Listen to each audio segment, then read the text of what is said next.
Hello, Lumineers! It is time to take a rest from your quest and check on in to the Lore Keeper's Inn. And we are now on part 4 of my limited series for Disney Lorcana's Archazia's Island. So the limited series is rating each card one by one, and we're rating it based on the cards in its core. So basically the cards in this set. The videos that are about every card, sometimes the ratings are really good because you're like, wow, this puppy card's gonna be great because there's so many puppies. No, there's only 3 puppies in this set. Similar with illusions, there's only 3 illusions. The point of these videos is to kind of set you in reality that some of these cards that might seem really good are not so good in limited, and some of the cards that in the world of Lorcana aren't super good normally are actually very good and limited. What we're going to do is we are going to rate each card using my patented rating scale of 1 through 5 stars. So starting at 5 stars, that means it's good on its own. It doesn't need anything with it. It's pretty much good all the time, that you don't need any conditions to be met. You're drawing cards, you're questing for 500. It's a perfect card, which is why there's not many 5 stars. 4 stars is it's likely going to be included. It is something that is pretty gosh darn good. You're only going to not include it if for some reason you have something better going on, you personally don't like it, you decided to go with a certain synergy. But 4 is like you're probably going to include it most of the time. 3 stars is going to be, it depends. It really is going to depend on your curve. The way I like to build my deck is I start sleeving up my 5 stars. I'm sleeving up my 4 stars. I get out 40 sleeves and I start doing it that way. So I'm just like, this is done. And I even put them out in the curve. So that way, once I get to the 3 stars, I'm putting them in a pile where I'm like, these are maybe. And then you have your 2 stars, which is, ooh, I don't really want to, but maybe I could. If I have to, I'll do it. So those are your 2 stars. And then 1 is like, put it under your playmat. Let's forget that we pulled it. You know, sometimes legendaries are 1 stars. It has nothing to do with how good the card is in the world of Lorcana. It just means you are not putting that in your deck. It is a bad idea. Hide it from yourself. Maybe show your person next to you, be like, hey, can you believe I pulled this Cinderella slipper? And then we put it under the playmat. So that's what 1 star is. So we're gonna do every card in Ruby. There's going to be a separate video of all the cards for the dual inks. There are 60 dual inks and 24 each of the individual inks. So these videos are a little bit shorter. The last one's gonna be the dual inks, and we're just really gonna get into it. And those are kind of crazy. So I'm kind of excited that that's the grand finale. So we are going to start with everyone's favorite card. It's Grandma. This is funny because for everybody knows, well, people who know that there wasn't Mushu for a while, but like we were getting all of Mulan's family. We had her dad twice, and now we have her grandma, but we have Mushu, so we can, it's not funny anymore. You know, I'm not stressed about it. But our first card that we are ranking today is Grandma. Grandmother, her name's not Grandma. The first card is Grandmother Fa. She is a 2 inkable. Her stat line, her strength and willpower is a 1/1, and she quests for 2. Whenever this character quests, you may give chosen character of yours 2 strength this turn. So I wrote notes for each of these cards, and this note reads, Grandma's not going to be with us a long time. So 1/1 is not something that's going to be hanging out for a while. Questing for 2 early is always quite exciting, and she's kind of got support plus. Now, mind you, it's 2. It's like, wow, support would be 1, but you're giving me 2. So I put her as a 3 star, and that's just because, you know, questing early, I love it. I love to quest early. I love to stress out my opponent, so they're kind of like in the mode where they're like, I have to deal with you. But they can deal with Grandma quite quickly. So the Spirited Elder is 3 stars, and I hope she gets to hang around.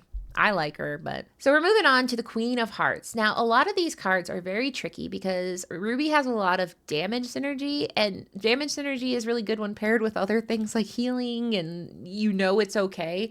So I'm keeping that in mind that you might see me rate some of these low, but it's only because I'm stressed, and I don't want to worry too much about things not paying off because you have so little control of how your hand's going to work out with limited. You only usually have 1 of each card.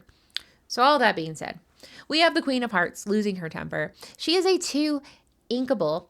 Stat line is 1/4, and she quests for 1, and her ability is Royal Pain. Royal Pain is while this character has damage, she gets +3 strength. So I think this card is good if you want to kind of be on the offense. So for example, she can go ahead, quest, or rather challenge into a 2/2, and that suddenly makes her a 4/4. And it's persisted. It's not just like, like one of those abilities where she only has it for a while. It's when she has that damage, she is now a 4/4. That's a 2 cost card. So I quite like her, especially for having a more offensive strategy. So I have her at 3 stars because I'm probably going to include her most of the time. She's not my favorite. I'm a more aggressive player, so that's why I put her at 3 stars, is because I just want to have quests for a billion every turn, and she's going to be doing challenging. She's here to put in some work. Now we have another lady. We're just moving through some ladies. We had Grandma and we had the Queen, and now we're on to the Matchmaker, who is an unforgiving expert. She is a 4 inkable with 4/3 quest for 1, and her ability is You Are a Disgrace. Whenever this character challenges another character, each opponent loses 1 lore. It's another card that I would consider not great, but not terrible. In theory, she could challenge twice if you do it right and nobody challenges her back. So, you get the value of a big body. Whatever challenges into her is probably going down, maybe, because she's got 4 strength. So there could be some value there. At any time your opponent's losing lore, I mean, that's, buying you some time. I like her enough to give her 3 stars because I do see the utility there. It's not my favorite card in the world because, once again, it's a lot of these Ruby cards are truly being on the offense and trying to possibly, it's for challenging, dealing damage, that kind of thing. And I'm like, I want to go fast and draw cards. So that's not what she is. She's just here to be a bruiser and take some lore. Moving on, we got Stabbington Brother. He is a 4 uninkable. Stat line is 3/4, and he quests for 1. And his abilities are pretty nice. There's only 3 characters with Rush, and he is one of them. So I mentioned before on previous videos, there's not a lot of removal in this set, which means suddenly Rush can be quite nice. And Rush with a 4 willpower is also pretty good. I'm looking at it in the sphere of this set. I'm very eager to put this in my deck. He's uninkable, so you do have to make room for it. It's not something where you are absolutely going to have to include him, but I would probably. So I put him at 4 stars just because knowing that there's not a lot of Rush. Rush can be really great to catch your opponent, possibly leaving something open that they're like, "Ooh, I know I'm good." And you're like, "Nuh-uh," you just throw a Stabbington Brother at them. So he is a 4 star for me, purely based on the fact that Rush is kind of like removal in a pinch. Improv removal. We have Cybug here. Cybug is an invasive enemy with a 1/2 stat line, 2 inkable, and ability is Hive Mind. This character gets +1 strength for each other character you have in play. When I do a deep side, it's because I'm very excited about the card. This card is underwhelming to me. It's because it's not super beneficial to play on curve. I like my curve to be super predictable and you just keep playing the next best card. And this one is one that you don't necessarily want to play on curve. Its willpower means that it's probably only going to get to challenge once. It's only questing for once. But you're not questing with it. You want to use it because you have a lot of characters in play. Whatever you're hitting that you're trying to pump up, this character can probably only swing into it once and make it. It's probably going to get banished. So I don't love it. And so it's a 2 star for me just based on the fragility of it all. I don't want to put all my eggs in this Cybug basket, which is kind of funny because if you look, there's eggs on there. And look who's back. It's another Stabbington Brother. This one is the one with the patch. It just says with a patch. But Stabbington Brother with a patch is a 5 inkable. He is a 4/4 that quests for 1, and his ability reads, when you play this character, chosen opponent loses 1 lore. So there's some synergy here with the other Stabbington Brother. Why do I keep going past him? The synergy here with this Stabbington Brother is that if you have this one in play and then next turn you play this Stabbington Brother, suddenly he has Rush, and so now you've got a 4/4. And then chosen opponent loses 1 lore. Like I said before, I don't love having to set up everything perfectly. I would likely not keep him. So I'm putting him at a 2 star just because maybe it'll work out. Maybe everything's coming up Stabbington Brothers and he fits perfectly into my curve. But I don't love it. I don't love that he only quests for 1. I do like that he swings for 4 and has 4 willpowers. But otherwise, he is a solid 2 star for me. We have Card Soldiers. Royal Troops, which is a 1 inkable, and it is a 1/2 that quests for 1, and while a damaged character is in play, this character gets +2 strength. So we have to look at this kind of with the other cards that are going to be around it. So this is the kind of 1-drop that I don't want to play on turn 1. However, he could provide good value if you play him on turn 2 or 3, and suddenly now you have a body that swings for 3, which is usually going to be a favorable trade. So I don't know. He could be good. Like I said, I'm not playing him on turn 1 because I don't know if I'll have a damage character. I won't be able to deal damage because I can't use him because he might trade. So this is a card where I'm going to give it 4 stars because it really is timing dependent on if you can get that value out of it. But it is of the 1-drops. I believe there's 13 total. He's one where I'm probably going to include him. We have a little clock that talks. It is Cogsworth, a climbing clock, which is a 3 inkable 3/3 that quests for 1, and his ability is still useful. While you have an item card in your discard, this card gets +2 strength. So my next video is Sapphire, and it's going to be me trying really hard to be positive about items and item synergy. So when I say it's time to be realistic here, as far as items go, there are 14 items in the set. We have to be realistic that you have to have an item in your discard, which means you have to have a way to discard the item. There are a few cards that say you can discard, basically banish an item and get to do some stuff, but it's like, that's a lot of setup here. I don't plan, me personally, I don't love that. I don't love that for my limited deck, that everything has to work out and then suddenly this card's going to be good. So I put him at 2 stars just based on the fact that there's not a ton of items, not a ton of items I want to play, not a ton of ways to get the item into your discard. And then at that point, he would be a 5/3, but it's like, so he sits at 2 stars, and that's just because of my personal bias and fear of doing something that requires that much setup for something that's not like super cool. Moving on to a 1-drop uninkable, we got Toby, a dogged companion, and Toby is a 3/1. I don't love that he's uninkable. I'll never love that, but I will say he's probably going to only challenge once because we see a 1 willpower, but 3 strength is quite nice. That is a very nice thing. So if I'm looking at my curve and I want something where I want to be able to quickly challenge in to an opposing character, Toby might be an include for me. So I put him at a 3-drop just because there is value in having pressure on your opponent early on, knowing that you have something that can swing for 3, or if it decides to challenge Toby, Toby is going to strike back for 3. We have Moana swinging through the trees with Pua. Love that. And Moana is an island explorer that is 4 inkable. And she is a 4/3, quest for 1, with evasive. And whenever this character challenges another character, another chosen character of yours gets +3 strength this turn. So this is one where there's 13 evasive total in the set. So she could be useful because anytime, there's not a lot of evasives going around and you've got one of them, that's nice. But you need to be realistic that a lot of this is she needs to challenge somebody, and she has 3 willpower. So is she going to survive that challenge? What is she challenging into? Now, mind you, then she's hanging. I always imagine they're floating when they have evasive, which is not true at all. But she is kind of floating in this card. So if she does do a challenge, she pumps up somebody for 3, they go ahead and do a challenge. She might make it through to the next turn. But I don't love her willpower. So I'd put her at a 3 just because she's really only going to be able to challenge something with 1 or 2 strength in order for her ability to be really cool and for her to hang around and get more value than just 1 turn of making somebody have 3 strength. I like it. I might put it in. A lot of the rubies fall under this, where it's like, do I need to include it? And I don't know, because I don't know what cards I have. It could be anything. So this is like Evil Toby. Evil Toby is a 2 uninkable. And it's the Phantom Blot shadowy figure. So he's also a 3/1, but he has rush. So he's a Toby you didn't see coming. So if you think about it, Toby, if you played on turn 1, he's not doing any challenging until turn 2. The ink blot's just coming out like a wrecking ball. So I like the element of surprise. I think it's quite fun. Like I mentioned, there's only 3 cards with rush. So and the 3 cards are Stabbington Brother, Phantom Blot, and then Sven, which is a duo color. So I'm probably including him. I have him rated as a 3. I'm including him, and then I looked and I had him rated as a 3.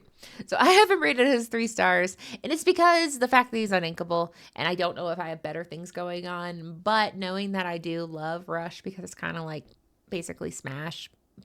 I'd be cooler if I got to keep him at 1 willpower. The ink blot's not long for this world, but I quite like a Rush in a set with not a lot of removal. So moving on, we are going to be talking more about items, and that's because we have Maurice, who's an unconventional inventor. He is a 4 inkable.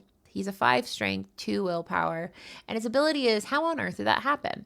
When you play this character, you may banish chosen item of yours to draw a card. If the banished item is named Maurice's Machine, you may also banish a chosen character with 2 or less. Any quest for 1.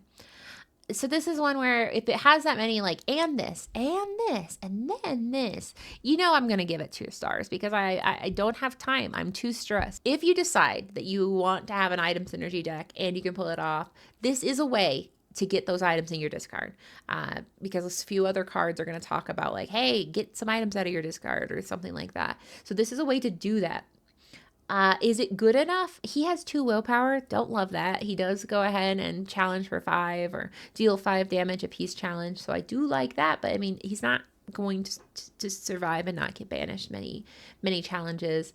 And the reason he costs 4 is because of his ability. And I don't know. I don't know if it's going to work out. So he's just a 2 star for me because I'm not going to hang my hat on Maurice working out. Moving on, we got Goofy. Goofy's an extreme athlete. He is a 7 inkable, and he is a 7/6 at Quest for 1, and he's one of the elusive evasives.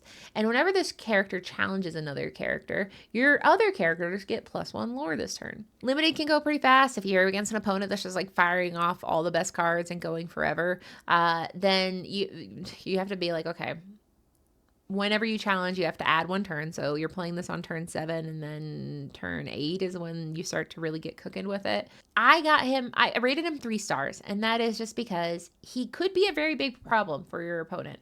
However, he's like a much worse Mufasa, which is a dual color one we'll cover in the dual ink video. So that Mufasa has resist. This one doesn't. This one, I don't know. He's not useless. He's just very slow. So I'm very, very on the fence about including anything like this because I don't even know if I'm going to get to him. If he's in my hand early on, he's ink, unfortunately, because I don't want to hang on to him just for like one day he's going to work. Once I get to turn 8, you'll all pay.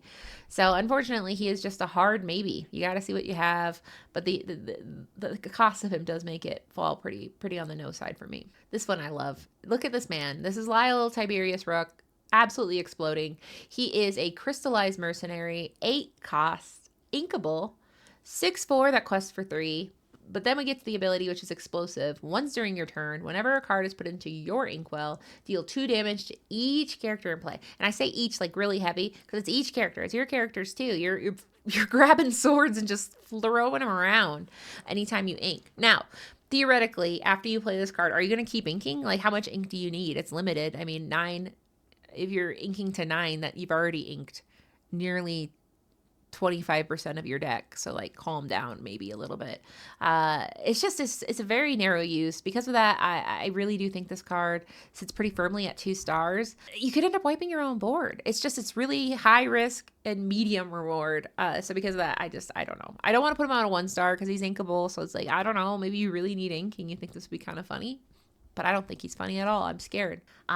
We got this bear. Now, I will say it's pretty. I always compliment Sandwich Time. What a pretty card. It is a 6. Uninkable, blue, old Iron Paws. And he's a 5/4 that has an ability that reads, fight like a bear. Your characters with 7 strength or more cannot be dealt damage. And he quests for 2. But this is when data comes into play. There are only 3 characters in this entire set with more than 7 strength. Now, mind you, we do talk about, like, you can temporarily give strength. So, I mean, we can say, like, well, what about? But once you get to that point where you're saying, what about? I'm like, I'm not listening because that's too stressful. I'd only get 1 of each card. And what are the odds it's all going to work out? So I put him at 1 star, and I do feel very bad. But he is expensive and uninkable and likely not super helpful. Deep sigh. This is a deep sigh. I'm personally very afraid of this mouse. This is Radigan. Radigan is 4 cost, inkable, nefarious criminal. He is a 3/3, quest for 1, and whenever you play an action while this character is exerted, gain 1 lore. And this is another data time, 17 actions, and he has to be exerted. So I'm putting him at a 2 star, and that's because there's a lot of setup. And so he's likely going to be challenged once he's exerted. So he'd have to be paired with something that readies him or a bodyguard because... And you also have to have more than 1 action, probably, because, like, is it worth it to gain just 1 lore? So you're like, do I have enough actions? Do I think he's going to survive this exertion. And when he exerts, it's because he's only questing for 1. So that's like super not great. So I stand pretty firm that this is a 2-star card. And he's scary. Let's be honest with each other. Moving on to Sir K. So this is vanilla. There's nothing going on other than the fact that he's a 2-cost inkable 2/2 that quests for 2. It's 2s all across the board, but he's a 3. He's a 3-star to me. And that's because, I don't know, I like questing for 2 early. It puts some pressure on. They're probably going to have to challenge into this because they don't want you to quest for 2 over and over again. Is it going to be the greatest trade of your life? No, but he's definitely going in that 3 pile because I'm probably going to include him. I like to get lore early, and if anything, he's ink. Like, I know it sounds terrible. It's like, well, worst case scenario, you're ink. But I mean, that's not the worst backup plan in the world. So Milo Thatch is a 2 inkable Undaunted Scholar that is a 2/2 that quests for 1, and his ability is I'm your guy. Whenever you play an action, you may give a chosen character, +2 strength this turn. But Milo Thatch is, to me, perfect. But his card is going to be 2 stars because what is the likelihood that you'll be playing several actions while he's out? It's not super great. And so because of the fact that it's not likely that I'm going to be playing lots of actions, he's only making it into my deck in the rare circumstance that I know I have a couple actions I'll be playing, or he fills out my 2 spot because I need to have a few 2 drops to play. But otherwise, he's just a little underwhelming, unfortunately. And it's not his fault. He's perfect otherwise. So talking about characters that aren't perfect, because I assume this man is from Aristocats. I don't know. If I don't know what it's from, I say it's Aristocats. And if I don't know if that's wrong, 101 Dalmatians. That's my next guess. But in this case, we have Edgar Balthazar. He's an ambitious butler, and he's a 5-cost inkable 6/5 vanilla card that quests for 1. So this is a card where he is fine because he can take and deal damage, but it'd be one of my last cards. I'm going to add every card I want to and then see if there's a home for Edgar, because he's not stellar. He's not doing anything super cool. He's just a big beater, and that can be valuable, but it is going to be one of the last cards I add. So he sits there at 2 stars. Maybe you'll make it. You're not out, but you're not in. So that was our last character for Ruby, and now we're moving into our actions and items. Our first one, revealed by the lovely and talented bald duo of JDZ Quests and RMB. It's We Got Company. It's a 3-cost uninkable action where you ready all your characters. They gain Reckless this turn. This is one where you really would only play this when the timing is perfection. So the problem with cards where you have to have timing perfect and it's uninkable is it means it could just be sitting there and just looking at you and you looking at it and being like, I'm not ready. So you really want to play it where it's beneficial, meaning that the minute they have Reckless, you have to challenge into them. So you need to be at a time where that's a good idea. So my thought is just that it's too much unpredictability. I don't know what cards honestly, I don't know what cards I'm going to have before I play. And even after I pick them, I still might forget what cards I have. So waiting for this card to be right and not a very terrible series of unfavorable trades, it makes it a 2-star just because I want to have control. And I don't with this card. I'm just sitting on it and waiting for a rainy day where it's the perfect time and everything's going to work out. Now, I'm doing hear me out. You can't see it if this is on a podcast, but this is a hear me out card. It is a 7-cost. Also, sorry, timeout. This was another card by JZ Quest and RMB. Love that. So this card is a 7-cost inkable out of order action. Well, sorry, the action's out of order. That's the name of it. And it's simple. 3 words. Banish chosen character. Right off the bat, I'm giving it 4 stars. And in another world, absolutely not. Why? This is crazy. 7? It's not even, I have to pay 7 ink. But in a game where there's like a really great character on the opponent's side and you have this on turn 7 and you don't really have any cool characters to play, you only have like a few that aren't super helpful. This is great. This is just pure removal in the most removal of sense. So I would likely include it. I am pretty confident knowing my ink tolerance that I'm going to get to 7 ink, and then I have this like card, and if worst case scenario, this card is ink, but if I get to use it, it is going to be very helpful and very nice to kind of maybe get rid of a problem that is going to cause me to lose the game. Moving into items, we got the Ruby Coil. Ruby Coil is a 2 inkable item with Crimson Spark. During your turn, whenever a card is put into your inkwell, chosen character gets +2 strength this turn. This could be useful. So I put it at 2 stars, and that's because it's not an auto include. I put it with my maybes because I really want to see if it makes sense with the cards I have. Do I need that boost? The boost would start on turn 3, so I'm using a whole turn to play this item, and if I have other characters that are going to be pretty good at dealing damage or doing support, things like that, then I don't need this Ruby Coil. So it's a 2-star just from the fact that I'm really only including this if it makes sense given the other cards I decided to keep. Then our penultimate card is the Unconventional Tool. This is an item that costs 1 inkable and fixed in no time. When this item is banished, you may pay 2 less for the next item you play this turn. So this is another one. There's not a ton of ways to banish items. There's a couple in Sapphire, I think, and there's Maurice that we already went over. 1 star, and that is because you have to banish the item, which is hard to do, and then you're using it to play a second item, which all the items in this set are 3 costs or less. So it's like, is it the benefit really worth that? So just because of all that, I would likely never include this card. But now we're moving into the last card. So this is the last card of our Ruby suite of cards, and it is the Devil's Eye Diamond, which is a 2-cost inkable item that says the price of power. You exert this item. If one of your characters was damaged this turn, gain 1 lore. So I gave this one 3 stars. And that's because I like this card. This is a fun sentence. I like this card more than Spaghetti Dinner. So Spaghetti Dinner is another one of those items where you're like, maybe I'll use this to get lore. But you get to use the ability for free. You don't have to exert any ink to use this ability. So obviously you need to be challenging or accumulating damage to a card's other abilities. So it's not a guaranteed benefit, but because it's inkable and because I could be getting passive lore just for the challenging that I inevitably will probably have to do at some point, I did put this as 3 stars just because there is a very there's a very maybe chance that this one will pay off, and passive lore gain can kind of make or break a game. So that is the last of the Ruby cards. So now we have rated 4 of the 6 inks. Mind you, we still have the dual inks, and then we have my grand finale video where I get to show everybody all my data and just be like, look at it, look at it. So yeah, this one, did we have any 5 stars? No. But these ones are a lot of conditional one. Like I mentioned, Ruby is going to be a lot of what are you pairing it with?